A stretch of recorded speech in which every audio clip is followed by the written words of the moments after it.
When I see stuff like this, it just breaks my heart. I don't understand why a company that's bleeding money like a stuck pig would stick with their narrative that's causing them to lose all their money. Here today we have an article from Bounding into Comics. Marvel Studios casting director confirms studio will continue to embrace their representation and diversity agenda that is slowly killing the MCU. Marvel Studios casting director Sarah Finn recently confirmed that the film production company will continue to embrace the representation and diversity agenda that has seen the Marvel Cinematic Universe fall into decline during Phase 4, a phase that was unceremoniously killed early by Marvel Studios boss Kevin Feige. Speaking with the Wrap, Finn lied about the diversity and representation agenda not being a proclamation. She said it wasn't from my experience a proclamation. However, the Walt Disney Company, who is the parent company of Marvel Studios, has made it very clear that they do indeed have quotas and have made numerous proclamations about pushing the diversity and representation agenda. On their Reimagine Tomorrow website, the first thing you see is a message that reads, "At Disney, inclusion is for everyone. Reimagine Tomorrow is our way of amplifying underrepresented voices and untold stories, as well as championing the importance of accurate representation in media and entertainment, because we are all greater than a single story, and we all deserve to feel seen, heard, and understood." But I guess we don't deserve to make any money. And they don't. They don't deserve to make any money if they're going to keep pushing this agenda. It doesn't make sense. No one likes it. No one.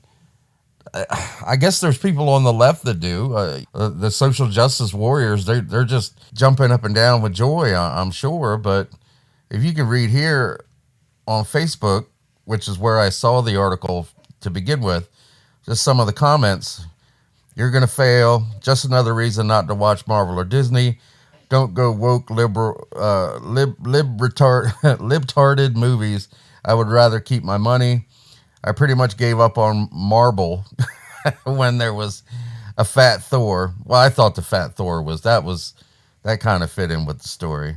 "Moon Knight was the last good thing to come out of there. I don't agree with that. Moon Knight was a bait and switch.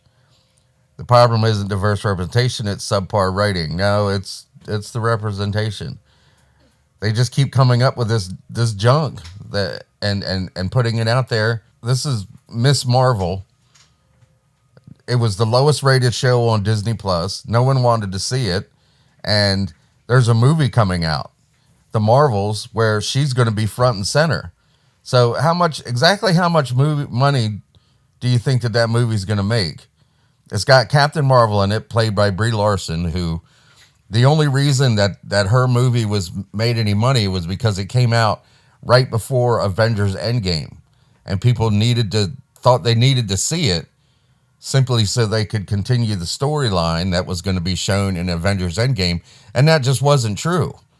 You didn't really get anything that tied into Avengers Endgame until the very end when she handed Nick Fury the little pager.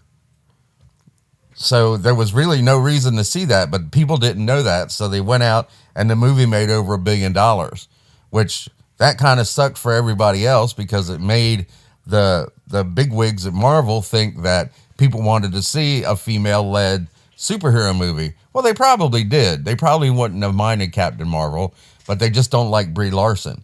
Well, Brie Larson's going to be in this movie along with this girl playing Miss Marvel, and also Monica Rambeau as, I guess, Photon. To me, she was one of the worst things about WandaVision.